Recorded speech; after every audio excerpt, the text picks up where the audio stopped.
చేసే కార్యక్రమంలో పాల్గొంటారు. మరి ఈ కార్యక్రమానికి సంబంధించి మరిన్ని వివరాలు తెలుసుకోవడం ప్రభుత్వ విప్పు రాయదుర్గం ఎమ్మెల్యే కాలు శ్రీనివాస్ గారు సీఎం గారు షెడ్యూల్ కొనసాగుతుంది. సీఎం గారు ఇప్పుడే విజయవాడలో బయలుదేరారు. 1:15కు ఇక్కడికి ల్యాండ్ అవుతారు.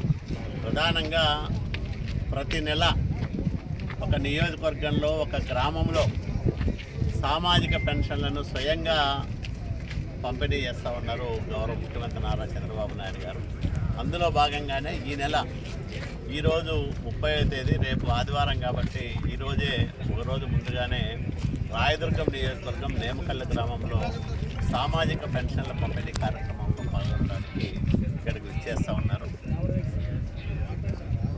గ్రామస్తులతో అంటే సాధారణంగా ముఖ్యమంత్రి పర్యటన అంటే చాలా ఆర్భాటాలు, వేల మంది మహిళలను తీసుకొచ్చి సభలో కూర్చోబెట్టి మరి ఆ భారీగా సభలు జరిపే కాలం గడిచిపోయింది. ఒక నాయకుడు 4 సార్లు ఈ రాష్ట్రానికి ముఖ్యమంత్రిగా పనిచేసిన నాయకుడు నేరుగా సామాన్యులతో మాట్లాడడానికి ఈ కార్యక్రమాన్ని రూపకల్పన చేశాం. ఇక్కడ వచ్చిన తర్వాత సామాజిక పెన్షన్లు పంచిన తర్వాత చాలా ప్రసిద్ధిగాంచిన నేమకల్లు ఆంజనేయ స్వామిని దర్శించుకుంటారు. తర్వాత అక్కడే నేమకల్లు గ్రామస్తులతో ఈ గ్రామ పరిస్థితులపైన మాట్లాడతారు. వాళ్ళు అడిగే కోరికలను తీరుస్తారు. అట్లాగే భవిష్యత్తులో ఆంధ్రప్రదేశ్ రాష్ట్ర అభివృద్ధికి నేరుగా సామాన్యుల నుంచి సలహాలు సూచనలు తీసుకుంటారు. పెన్షన్ల పంపిణీతో పాటు ప్రభుత్వం అమలు చేస్తున్న వివిధ కార్యక్రమాలపైన లబ్ధిదారుల అభిప్రాయాలు నేరుగా తెలుసుకుంటారు. మీరు రాయదుర్గం నియోజకవర్గం అభివృద్ధికి ఎలాంటి అడగబోతున్నారు ముఖ్యమంత్రి చంద్రబాబు? ముఖ్యంగా మడక్సీలో వచ్చినప్పుడు కూడా అక్కడ కూడా కీలకమైన ప్రాజెక్టులకు ఆయన అక్కడికెక్కడ ఆమోదించారు. మీరు రాయదుర్గం నియోజకవర్గానికి సంబంధించి ఎలాంటి ఇష్యూస్ని చేయబోతున్నారు? అంటే నేను ఒక రాయదుర్గం నియోజకవర్గాన్ని దృష్టిలో పెట్టుకోబోతాను. అనంతపురం జిల్లా అభివృద్ధి కోసం అత్యంత కీలకమైన హంద్రీనివా మొదటి దశ వెడల్పు పనులను వెంటనే ప్రారంభం చేసే విధంగా చర్యలు తీసుకోమని కోరుతూ ఉన్నాం. అది మల్యాల నుంచి జీడిపల్లి వరకు కనీసం 3,500 క్యూసెక్కుల సామర్థ్యంతో నీళ్లు తీసుకుంటే ఇక్కడ జీడిపల్లి భైరవాంతిప్ప కానీ, జీడిపల్లి పేరూరు కానీ, అట్లాగే ఉరవకొండ నియోజకవర్గంలో 50,000 ఎకరాలకు బిందు సేద్యంతో నీళ్ళిచ్చే కార్యక్రమాలు కానీ ఇవన్నీ చేసుకునే దానికి మనకు వెసులుబాటు.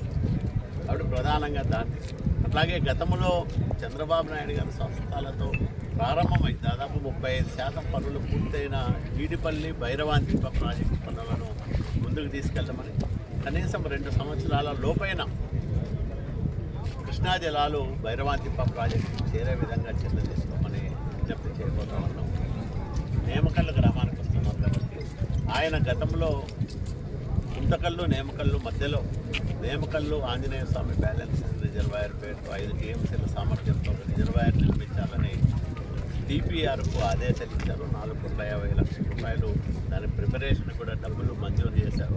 5 ఏళ్ల జగన్మోహన్ రెడ్డి పాలన అటకెక్కించి ఇక్కడికే వస్తున్నాడు కాబట్టి ఆ గుంతకల్లు రిజర్వాయర్ పైన కూడా స్పష్టమైన హామీ ఇవ్వమని కోరుకుంటూ ఉన్నాం.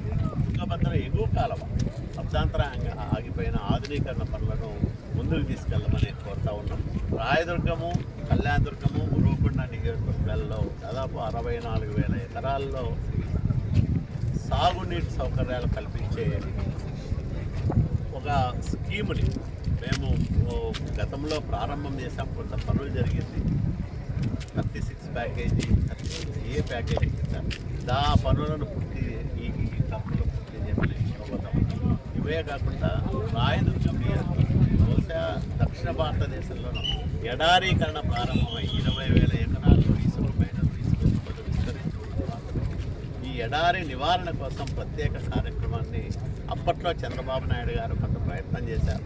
మళ్ళా దాన్ని ముమ్మరంగా ఆ కార్యక్రమాన్ని చేయమని కూడా మేము కోరుకుంటూ ఉన్నాం.